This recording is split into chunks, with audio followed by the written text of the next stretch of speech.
A lot of people coped by not coping. And I think what I mean by that is the levels of alcoholism, for example, really rose during 1990s. And I think are still very high. It's very sort of normal. If I think about the sort of the periphery that we had in terms of friends and family, it was very normal for people to just be alcoholics, and everyone knows it. And they're not, sort of functional alcoholics that you see with a glass of champagne. Obviously, they are literally just drunk day in, day out, wake up, drink again sort of people, because the reality of it is just too awful to contend with. There was a lot of support from not from my mum's side of the family or from my dad's side of the family, unfortunately. So we didn't see that sort of familial linking getting stronger because of the circumstances that you were in. In fact, when the Russian mafia started knocking on our doors, my mum's family said, please don't come here anymore in case they think that we're related and they start coming here. So she was left completely alone by her family. Welcome to Third Culture Therapy, a podcast that looks at the unique ways our social identity and cultural heritage impact our mental and emotional well-being. I'm Layla Maghrabi, writer, journalist, and host of this show. Hello, listeners. Coming up is a conversation between me and a Russian-born Brit, Karina, who grew up in the post-Soviet Union collapse of the 1990s and talks about the many and widespread personal crises she witnessed happening around her then. We also touch on today's politics and talk about the war in Ukraine and what it's like to be associated with the world's number one baddie. Let me introduce my guest, Karina Carter, a curious explorer who's called 9 countries home. Born above the Arctic Circle in Russia, Karina's life has been a journey of extremes, growing up in the scarcity of 1990s Siberia, followed by the abundance of both opportunities and liberalism of the Netherlands. This perspective shift has made her a firm believer in the power of dialogue to blur divisive lines and create a shared space of empathy. She applies this both with her chosen family and at work, where she brings teams together to build tech products. Welcome, Karina, to Third Culture Therapy. It's great to have you on this show. Hi, Layla. It's great to be here. So, gosh, what a big difference, Russia, Siberia in particular, to the Netherlands. I'm really intrigued to find out how you experienced both, but perhaps we could start off with the beginning and how life in Russia was like as a child in the 1990s. I'd like to go back so much because it's one of those places where it's dark for 6 months, and then light for 6 months. My mother always jokes that she lost like her hair and teeth and everything whilst being pregnant with me because there was no sun for 6 months, right? So you essentially just get vitamin D and other things from wherever you can. Then tragically, and as is very familiar to a lot of families in Russia, my grandmother had committed suicide. And in a place like Russia where something like that happens, it is unfortunately, the awfulness is unfortunately accompanied by the fact that then an apartment becomes available. So this is the sort of the horrific circumstance that then took us to Siberia. And to this day, I think back to that and I think, how can you live in the apartment where your mother took your own life? But this is where I think that sort of conversation about choice is potentially not one too closely aligned with scarcity, as we know.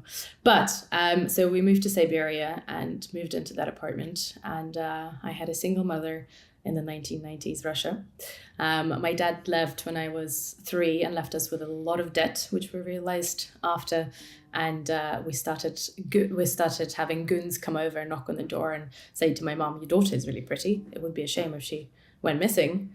On her way from kindergarten. And then so I started sort of, 6 to 12 months of eating dry pasta and staying at home and saving ourselves in whatever way we could. So yeah, childhood for me, I remember just falling asleep thinking, I hope today is not the day that they're knocking on the door. And this is from the age of sort of 3, 4, 5, 6. And then in sort of, if you zoom out, just the number of families that this was happening to as well. This was the normal. This was absolutely normal. Just Russian mafia running everything, killing left, right, and center, people losing everything because of obviously the collapse of the Soviet Union and all of all of that followed. Wow, that's an intense way to begin Yes, your sorry. life. And No, the not the podcast. conversation. I mean, yes, it is a good, but go straight in there. But I just mean in terms of starting a life with all of these really seismic issues to grapple with, both on a wider social level, but also then familially. How do you recall your mother experiencing this period of time? Because for you, this was all you knew, but presumably your mom had lived in Russia for the preceding years, so she kind of was experiencing this very seismic change from this all-powerful Soviet Union to then its collapse, and then what that sort of created economically, politically, socially in Russia.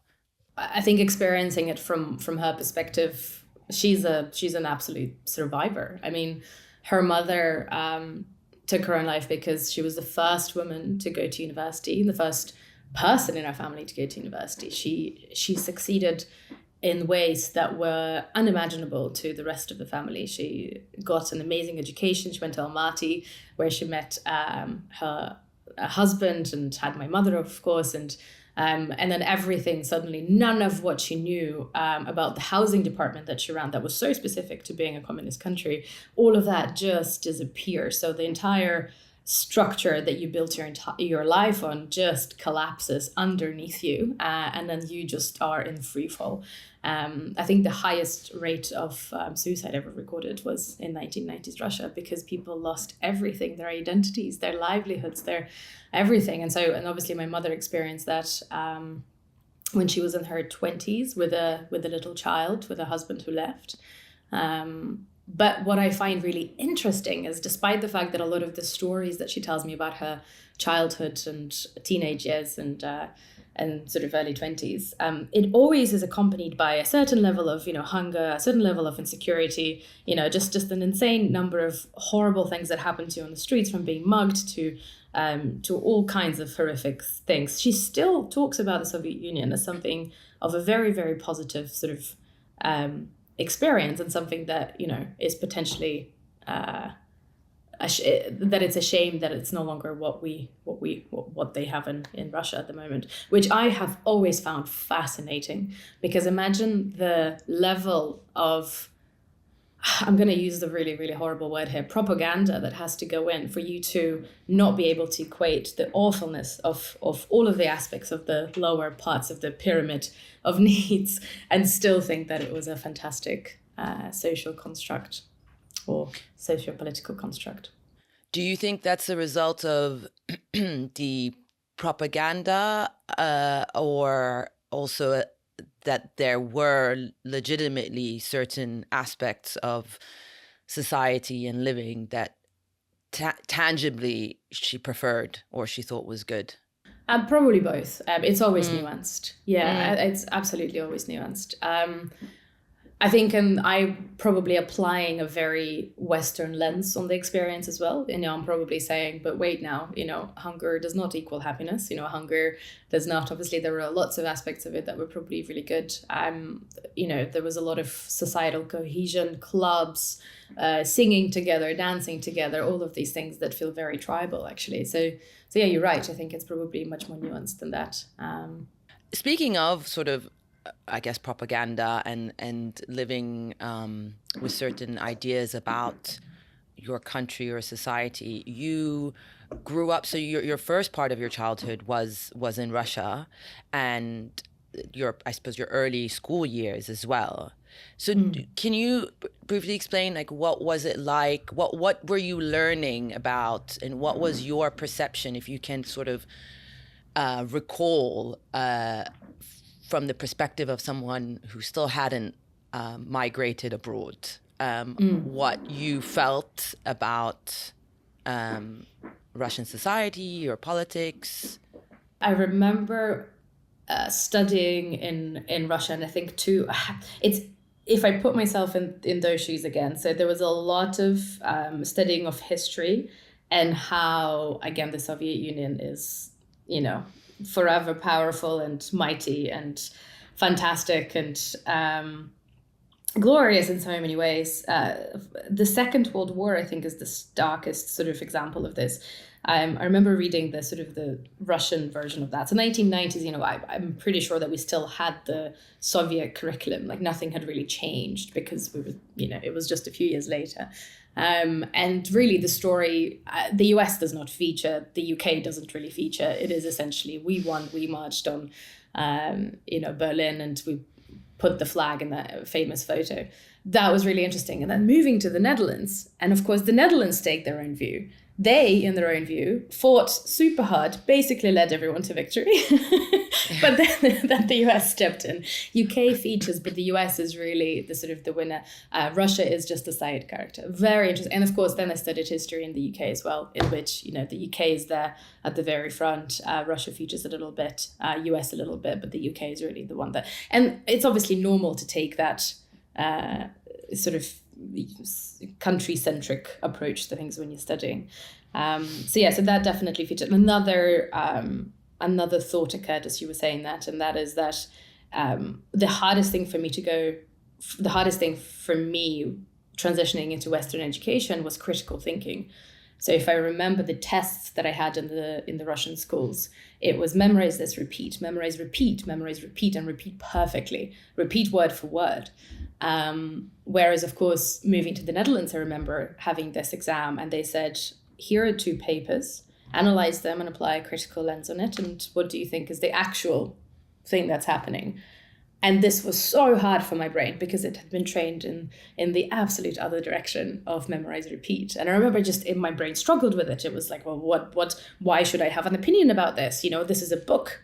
I should take this at face value and I should memorize it and repeat it. So it's really interesting then applying this educational context, I think, in what is happening currently. Another country where I've seen this method of education is China. So I think some parallels can be drawn there. I've studied in Beijing for a year. And it's again, memorize, repeat, memorize, repeat. They've started being a lot better, actually. Their recent Gaokaos have the exam to get into university have started to angle at this critical thinking, but it's a recent development. And socially in Russia, you've obviously mentioned that during the 1990s, it was an incredibly difficult time. There was a lot of hardship. You mentioned obviously high rates of suicide as well. I mean, this kind of paints a picture of a very, deeply traumatized and in pain nation. Do you recall feeling that way yourself? Everyone was surviving in whatever ways they could because, again, what they knew either didn't exist or didn't apply in the same context. So people would start banks, private banks, where everyone had that intrinsic trust because they had just sort of exited communism, right? So everything was government owned. But then the founder of that bank would liquidate all assets, take the money and go. So people started losing not only their original livelihood, but then whatever they had saved. Apartments would be sold to 7 different families. And so, murder became massive. And of course, I'm speaking from the context of the city that I grew up in Siberia. Maybe it was different elsewhere, but every single one of my friends had gone through something similar. Every single one of my friends would have lost someone. Most of my friends were brought up by single mothers. That was also sort of normal. So I think in that context, you don't look around and think, oh, I have a single mother. That's different. Why is there a happy family next door? I think everyone was sort of going through it very much together. One thing that got really normalized, and thinking back to this now is very interesting because it can apply this other lens on it. But our gym teacher wanted us to all go to Disneyland. And I remember he sat down, he was like, 30,000 rubles, this is to go to Paris to Disneyland. And I ran home and I knew that my mom would say no because she was a single mother. She probably earned 8,000 a year. So 30 was just a figure that was unimaginable. This gym teacher had collected all that money and then stole it and disappeared. Now someone had found him because getting killers for hire, or Russian mafia was running everything. Anyway, it was really, really easy to do that. And so at some point, I remember they gathered us all in school and they said, unfortunately, the gym teacher has been killed, and not only that, dismembered. And if you see a leg, let us know. This is not, this is the kind of, I would walk through that park to get to school. So thinking about this now is horrific. But I remember walking, to school, for example, and thinking, I have this other side quest that they've asked me to do. This was normalized. And I think this is the horrific thing, is everyone was traumatized to think together. And the result of that is, I think if you speak to anyone about any sort of mental health or issues or traumatic experiences, it becomes a little bit of a trauma Olympics, because, everyone can trump what you've just said. Wow. And so I don't think people really move on together. I think collectively there is a feeling of somewhat being stuck. And again, I'm speaking from the perspective of when I left, which is 2003. I don't know how the country has moved on since, but no one unpacked it in a way to move forward. They unpacked it in a way to actually go deeper into the experience and win the trauma Olympics. That's, again, my perception of it at the time. Wow, that is really quite something to face under any circumstances. But like as a child, and hearing about this about a teacher, there are so many layers to that. There's the fact that this teacher abused your trust and stole from you. And then there's the fact that you realize the consequence is not like a slap on the wrist or maybe jail time. It's really quite something quite horrific and gruesome that you're also asked to, on some level, kind of participate in, even if it's just as a witness. I think it's really interesting to note how much trauma can be so prevalent in times of quote unquote peace, because we're quite used to sort of understanding that these incidents happen maybe during conflict and warfare, and even if we hate it, we recognize this is a byproduct. What's less spoken about is how much of this can happen at times when there is an active conflict. And perhaps, the unfortunate side effect is that people don't really get to understand what they're really going through, that this is a really horrific circumstance. And so what you're saying about maybe kind of just doing this constant comparison becomes quite challenging, because you're not necessarily moving on, as you say, or there is no collective. It doesn't sound like there was like a collective healing process. Like we've just lost everything that we knew existed for the last 50 odd years. We were this great big power, the USSR, and now we're just back to being only Russia, and a quite dysfunctional one at that, an impoverished one. So it doesn't sound from what you're saying that there was this real recognition that, wow, what we've gone through requires perhaps some real effort to heal from. Do you know what I always find really interesting? The sort of transition from communism to capitalism, I have, for many reasons, found extremely interesting. So I wrote one of my theses at university about China's, as they call it, communism with Chinese characteristics, and how they're slowly sort of making it more capitalist. And I thought, you know what, I'd really like to see what really happened on the Russian front. And I wrote an essay about that as well. So it was one of those things where you're actually fascinated by what you're reading. But the number of times that I had to take a break and just go and sit and rock in a corner, just because these decisions were really not done in good faith. They were really not good for the people. They were so awful. And then, of course, you realize, so I have a brief history of oligarchs, right? And I find this a really interesting sort of story to tell, because obviously everyone knows that oligarchs exist, but the way that they came to be is that everyone got very simply divided. The sort of the entire ownership of Soviet Union got divided, and everyone got some shares, right? Essentially in the mail. And they had these papers, and only a handful of people really knew what these were, what they represented, what they could be. And so they got into their cars and they drove to villages and they knocked on people's doors and they said, hey, would you like me to buy those little pieces of paper for 5 rubles? And then whoever had the pieces of paper, they're like, we don't know what that is, but we can see real money, despite it being pennies. And so they agreed. And so they went and bought up. And obviously, and just the level of criminality that immediately arose. This is so surprising to me. You know, how can a country, and honestly, I think this is like 3 more podcasts in itself, because I'd love to debate this with someone who knows, right? How can a country that was so communal suddenly go to like me against you, and I will do whatever I need to do to survive? This was also really like a really interesting thing to sort of, I guess, zoom out on and look back on and read both sort of grassroots experiences, but also the global economic decision making that went on. That honestly, I think I would love to speak to someone who thinks that it made sense at the time, because I really, really don't think that it did. That's a really good point you made about how can you go from your whole sort of raison d'etre, like your ethos is, as you say, communality, to then just overnight this quite dog eat dog, highly competitive way of being. But yes, I think someone far more like clued up on this than me ought to speak about it.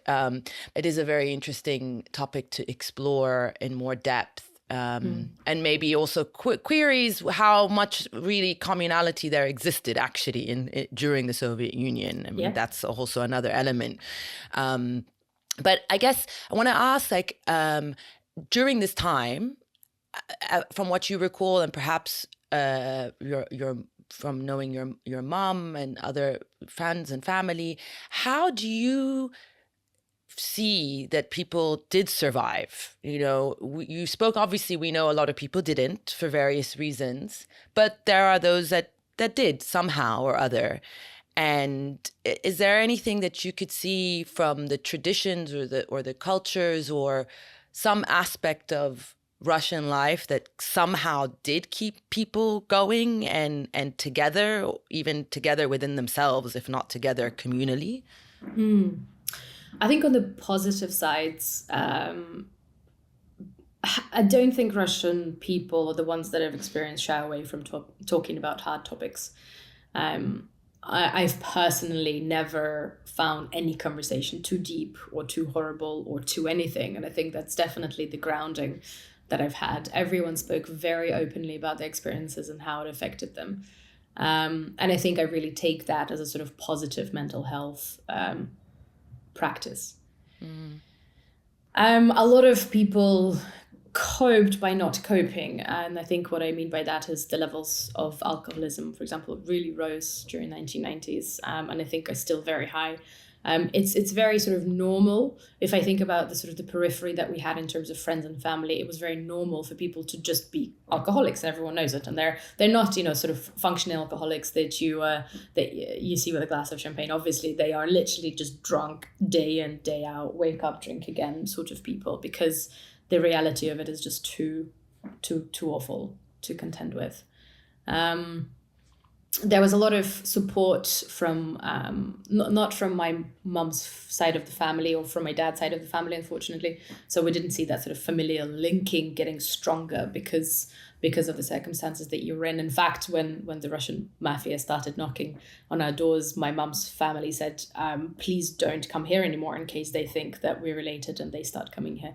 So she was left completely alone by her family. But friends, I think, cuddled around her to the extent that they could, because they were dealing with their own stuff. It's not like everyone else was fine. It was just the family thing. Everyone was going through that. And I think my mother is one of the strongest people that I know. She's learned to survive in ways that no one ever should learn to survive in. That's quite intense to go through. And then you had like this huge big shift in life and perspective and circumstance when you moved age 13, was it, to the Netherlands? So How was that? I remember, first of all, we flew with KLM, which is the Dutch airlines. And I just remember thinking, wow, this is a whole new world. And I remember seeing this tall, gorgeous, blonde stewardesses, women that I was looking at them, I was thinking, like, who are you, Amazons? Like, it was just a completely different world.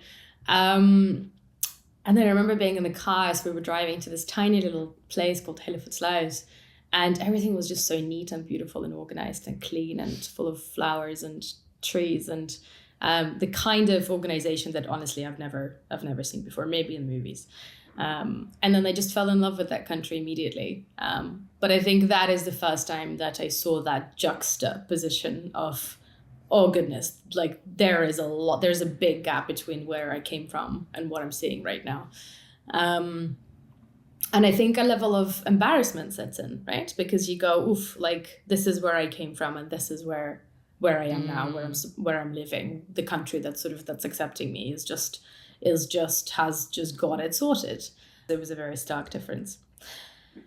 I think on the cultural front, so the Netherlands is really good at sort of onboarding people into the country life. The language courses are very well optimized, and with that come a lot of sort of cultural education that is very very apt and very handy. And immediately I just threw myself into being everything that this country is and learning everything that this country has to teach me. And it was a beautiful experience, because I think a lot of the liberal values that I live by now, they were very much learnt at age 13 and onwards. In fact, I think I've had to unlearn some things before I could adopt them. Ah, interesting. You mean you had to unlearn some things that were you had learned in Russia?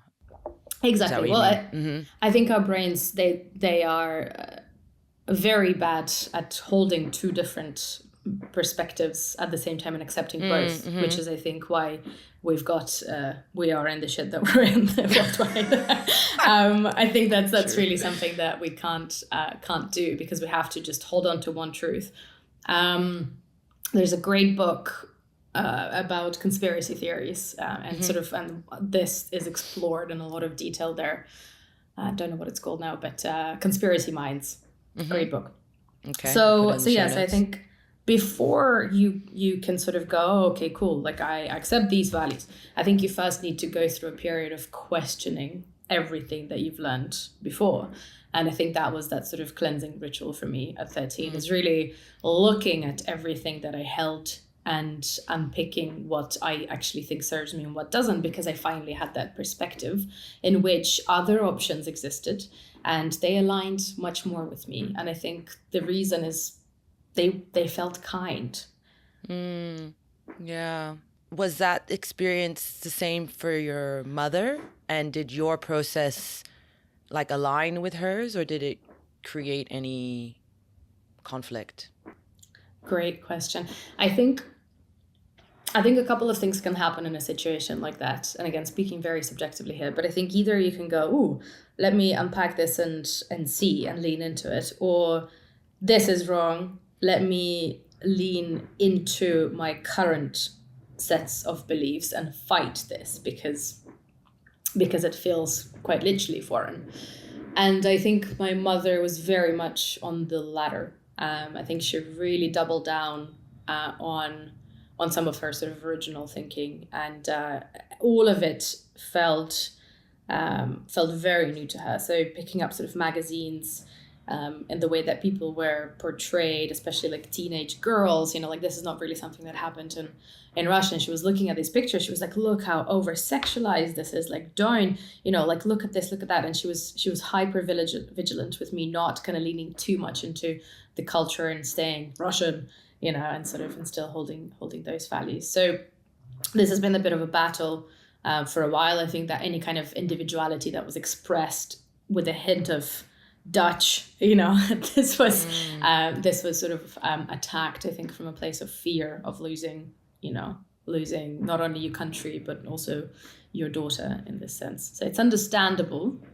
now after Yeah. much therapy. Yeah. But yeah, tough. So it was difficult enough that you felt you actually needed some external help to process it. Is that fair to say? Yes, Yeah. this was recent. I mean, just to give you an example, when I was 14 or 15, I think I tried a beer or something, and my mom grounded me for 3 months. So I wasn't allowed 3 to months? see 3 months. She bought whatever Tolstoy, Dostoevsky books she could find, locked me in the room, and for 3 months during the summer, I sat at home and read. I mean, to be fair, now that sounds fucking amazing. Like now, Right? I know, isn't that the irony? But at the time, this was the biggest punishment, because she was like, I will quite literally beat this out of you. Like it was a fight for Karina and who she wanted to be. Wow, that's so. I love her choice of books. So it was very much a case of like, don't forget where you come from. Yeah, don't forget. And I think it was about the depth for her. It was always that she didn't want me to lose my soul, I think. And to her, soul is a very Russian concept. And I think that's how she sort of tied it together. Can you elaborate on that? What do you mean by soul is a very Russian concept? Because I haven't heard that before. So, Russian soul is a concept. Yeah. The soul is, of course, a universal concept. But there is definitely something to say about the fact that the word soul in Russian appears in everything. You can if you had a nice evening, you say it was soulful. That would be your word of choice. If you it would be the equivalent of fun. If you had a nice conversation that was deep, it would be soulful. Everything, it's a word that's used a lot. The equivalent actually for any Dutch listeners is gezellig. Gezellig is like, it's something, it's an atmosphere that you create. It was actually weirdly featured in Ted Lasso's. Yes, it was. Episode. It was. I was just about to say, I know that word because I heard it on Ted Lasso.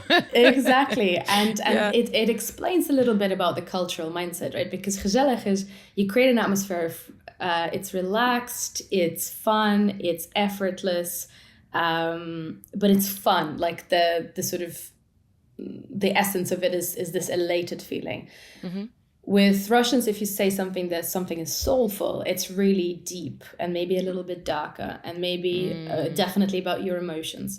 And there is a lot of value that's attached to that. And if you ask a Russian, or if you asked me which one I would prefer, I think I would probably prefer that soulful conversation and that kind of connection. And I don't know if I can sort of globalize that and say if you ask any Russian, they would prefer that. But I think there is a tendency towards that. And so remaining soulful, being tethered to your soul. And I think for my mom, it went deeper than feelings or emotions. I think it was really like a deep consideration of what life is and isn't. And she wanted me to ground myself in that and not sort of disappear into the gezellig. Right. I see. But that for an adolescent must be quite tough because you also want to fit in where you are, and maybe also just the process of becoming an individual means making different choices. Exactly. No, 100%. I think what I've learned so much from the beautiful people around me, and there's a Swedish family that really stands out. They taught me love. They taught me familial love. I knew them in Beijing. Evelina is still one of my closest friends, and that sort of what I learned from them is that everyone can just be themselves and explore in any of the directions that they wanted to. And of course, the parents were there to pull back if something dangerous started to happen, but you could become your own person. And I think this is not really something that was very easy to understand for me, because to me it was like, no, you become whoever your parents want you to become. You know, this was like this was the default thinking and default understanding of parenthood, which I've definitely unlearned. Wow. Is there anything from, because you spent what, 6 or 7 years in the Netherlands? 5. 5, okay. How would you view, as both an outsider and an insider, like the way in which the Dutch approach mental and emotional sort of health and well-being compared to how you've described in Russia? I really love Dutch people. Every time I go back, it feels like home. But one word that stands out is nuchter. They're sober. Like sober is kind of like the closest. That it's practical. This is not working, and this is the solution to it. And I think they adopted therapy and various therapies very quickly and very early on, really, and very openly. So. The reason that I'm in therapy is probably my Dutch friends who were in therapy from the age of 14, who had that sort of check-in with therapists on a constant basis. There are so many ways into therapy that are either free or paid, so many options available. Of course, there are waiting lists and all of these normal things. It's not euphoria there, but like it's still, it's very normal, and it's just a fact of life that you go and you make sure that nothing is holding you back in life. Wow. Okay. So that's what you've taken from the Netherlands on that front. And then what would you say you've taken from Russia or Russian culture or practice or philosophy? Is that sort of... So I think it's that not shying away from any topic and unpacking it at any point. So I think that's probably really accelerated my therapy, because I just, sometimes they go, let's tread carefully. Like, if you don't want to talk about, like, no, just this is what happened. And they're like, wow, okay. We went straight in there. And I think it's important to understand what it is, but at the same time, like, I'm really not in the game of self-victimization with it. I think it's important to know, like, okay, this is what happened. How is it affecting me? How is it holding me back and being the person that I want to be? Am I the best, kindest version of myself? No. Okay, why? And what can I do about it? And let's unpack that. So I think it has a purpose for me, and actually combining the two, this understanding that therapy is just something that absolutely has to exist for every human being, because it's help in understanding yourself. It's very difficult to see yourself from within. You need to zoom out, and a good therapist with coaching questions can really help you get there and really help you think differently about things. And I am extremely lucky in the therapists that I've had and how wonderful they've been in this sense. And then I guess thankful for my ability to just dive straight in and unpack. Yeah. Has it made any difference where your therapist has been from, or them understanding like your cultural sort of differences and backgrounds, or has your openness kind of helped in getting over that, if there was a hurdle? It's funny you say that, because the most effective therapist that I've had is actually Russian, and she lives in the Netherlands. If there is a person who gets me, that's amazing. It's amazing, because very often I would mention something to her and I'd be like, and then my mother said this. And then she was like, your Russian mother said that. She was like, does it really surprise you? And I was like, fair, that's fair. And then she sort of brings a context, and obviously she grew up in the Soviet Union as well. And she understands the sort of the cultural weight that brings with it sometimes, and that, how you can just, take it away from that hanger and just throw it away and just be like, I don't need to take on that weight, because it comes for a reason. But yeah, it's not really advised that it should be taken on, because it comes from a context that no longer exists.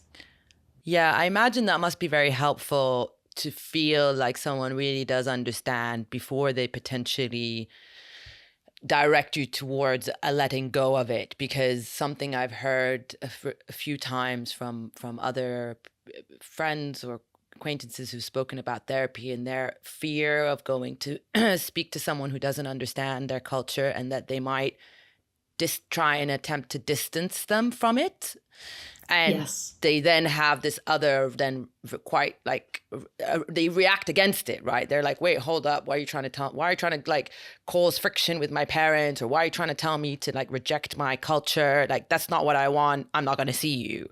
So I wonder, like, it sounds like maybe what you've got is someone who can, by virtue of really understanding and actually in the first instance, like accepting it, then they can sort of be like, and now you can let it go. Do you know what? I I mean, think you're really onto something there. I think what we need are third culture therapists. We need someone who has the same cultural grounding as you, but who lives in your context, who understands where these things are coming from, and also how to solve them in the context that you have. And the example that comes is one of my closest friends. We've been friends since we were 13. So 19, 20 years of friendship. It's incredible. And she was going through something a few years ago, and I could not understand it. It wasn't mine to understand. She's from Iran. She grew up in Iran and then moved to the Netherlands. And it was the hardest thing because I was looking at that, and weirdly and awfully, I just wanted to say, like, why is this a problem? You know, because not a single ounce of my grounding, of my character, of my experience could relate. And I think if you have a therapist and you feel the same, maybe it sends you into a direction of like, oh, well, maybe this isn't a problem worth having. Maybe I'm not right in feeling this way. So I honestly think that what we just mentioned is such an important thing, and that is third culture therapist, someone who really gets your original background and the context that brings and the weight that brings, who can literally take that weight off you, or at least understand and therefore help carry it. And then also understand the current context and how all of that fits into all of this, because obviously we have to live in the current context, don't we? So, and then I was talking about a friend who I just didn't understand, and I think the worst thing that could have happened if you're speaking to someone about a problem and they just don't understand it and just don't get it, that it may impact you in the way that you think, well, maybe this isn't a problem, maybe I'm wrong to feel it. Mm-hmm. And that is, of course, the worst thing that can happen in this process, because you need to accept all of it before you can process it and move on. So third culture therapists. The way forward, absolutely. They are. Speaking of current circumstances and climate, I want to bring it to the sort of present moment. And as the entire world knows, Russia as a nation is currently in the collective doghouse. For the most part, for most of the world. There are some pockets that aren't, obviously Russia being the main one. And I wanted to ask you, as a Russian, but also I know that you have some Ukrainian roots, and anyone who is familiar with the history of Russia, Ukraine, the former Soviet Union would know, but if not, should know that there was a lot of links between the two countries, and quite porous, let's say, borders, familially, as well as culturally, socially, politically, for a while. But I wanted to ask what it's like for you as a Russian. You live in the UK at the moment, to witness this war in Ukraine and the very strong reactions towards Russians at the moment that we have been witnessing.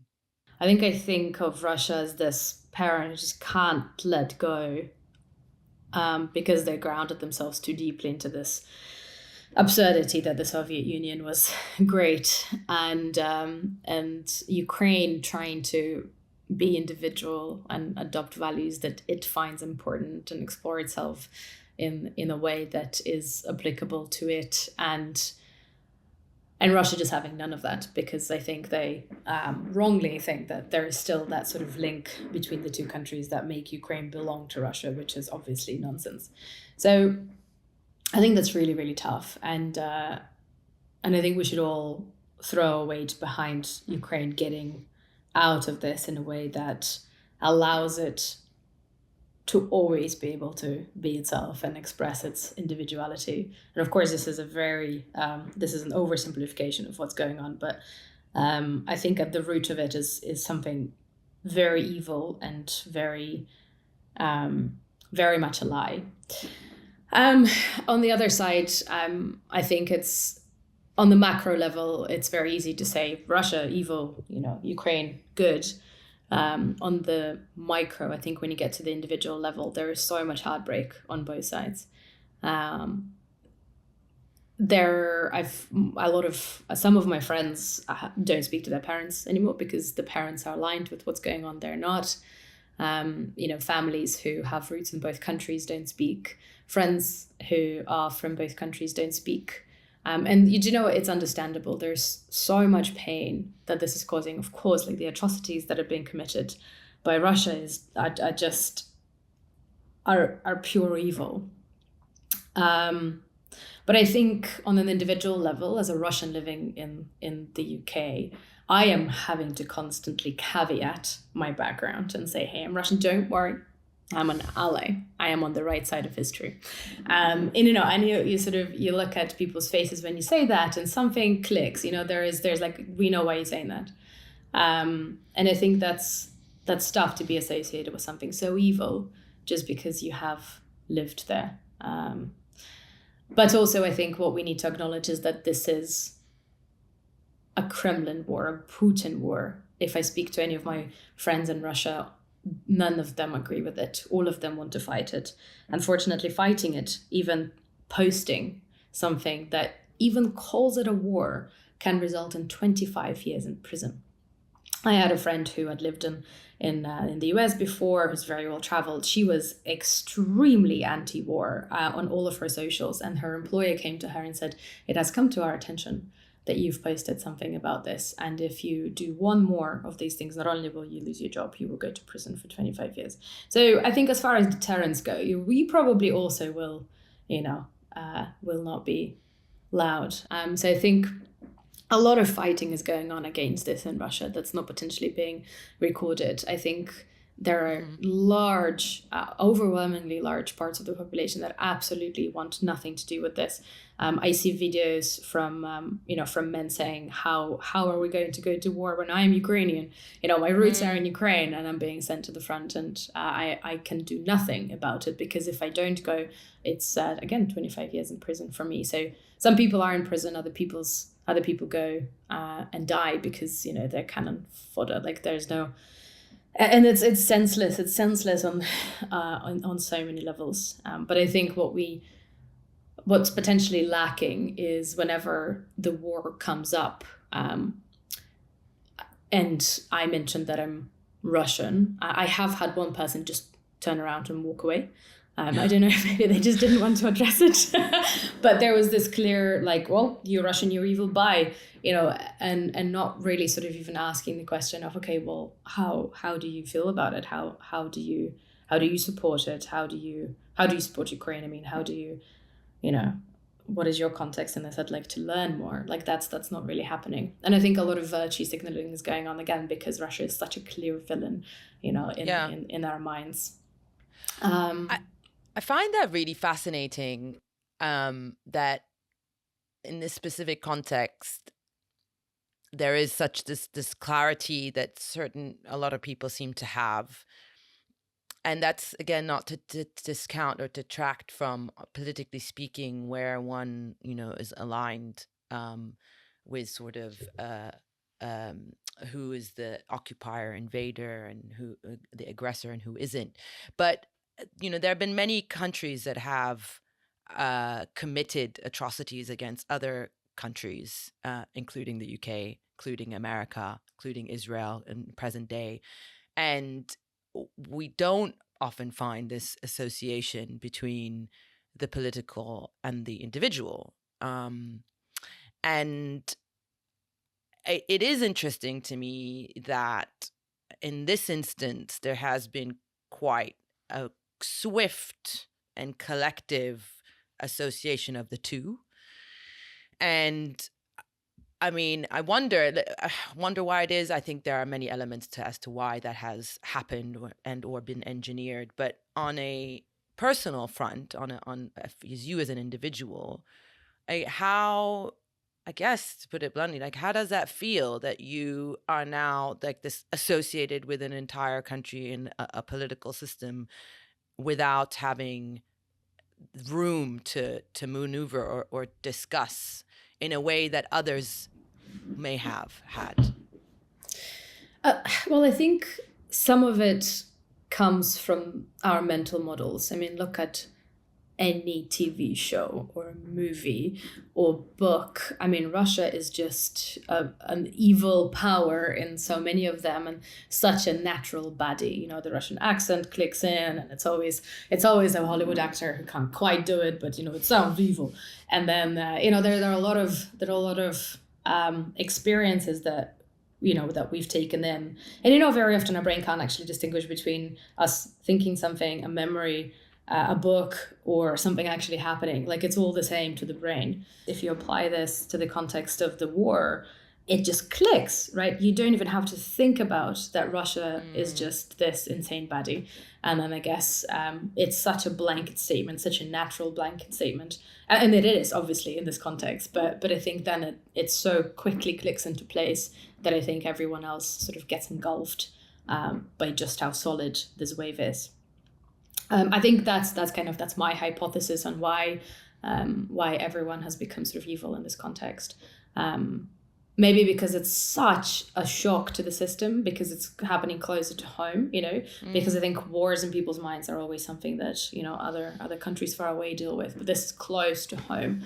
So I think that's probably also why it's making it more of a danger. And so therefore anyone associated with that, your brain just instantly goes to danger, you know, wrong, bad. And I think also our brains are sequential, right? Before you get to the cortex, before you get to that higher thinking, analyzing part of the brain, you have to go through the reptilian, where the emotion lives. And this is a very emotional topic. So I think very often either we get scared away by this initial reaction, or we communicate at that level. And we know that in that reptilian brain, you can be up to 20 IQ points lower than the neocortex. So essentially we're having discussions from a place of fear, and therefore and anger, which are obviously very related. And that's a real shame. So, you know, sometimes the sort of the feeling that I get from my Ukrainian friends is either you're protesting with us on Downing Street, or you for Russia, which I think is a stance that isn't often taken with, say, I don't know, Israelis and Palestinians. I don't think that the two nations are sort of either we're friends or you're protesting every day outside the embassy. So I don't have answers. I think if anything, I have all the questions as to why this is, and I'll keep exploring. But those are my hypotheses. I think it's in terms of our mental models, it just fits like a glove.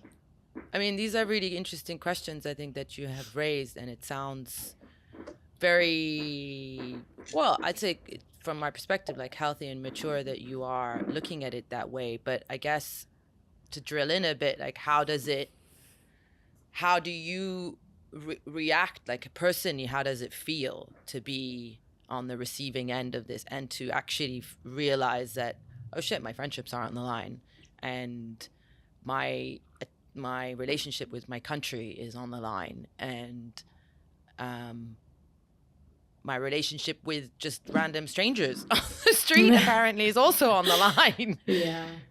I think in moving towards some of the sort of Dutch values, I've definitely taken a pretty big leap away from Russian. I think I actually, the question that I hate most is, where are you from? Because I know that so many connotations, and obviously it's gotten worse, but so many bad connotations already happened when I was saying, oh, I'm Russian. So I've learned to sort of say I'm Russian, but I grew up in the Netherlands, and then in the UK, and then some other countries, you know. So it's the country with its communal wound. I think it's been bleeding and hurting for such a long time that, yes, this has obviously made it worse, but it's also not really changed much, because I think it's always brought with it a level of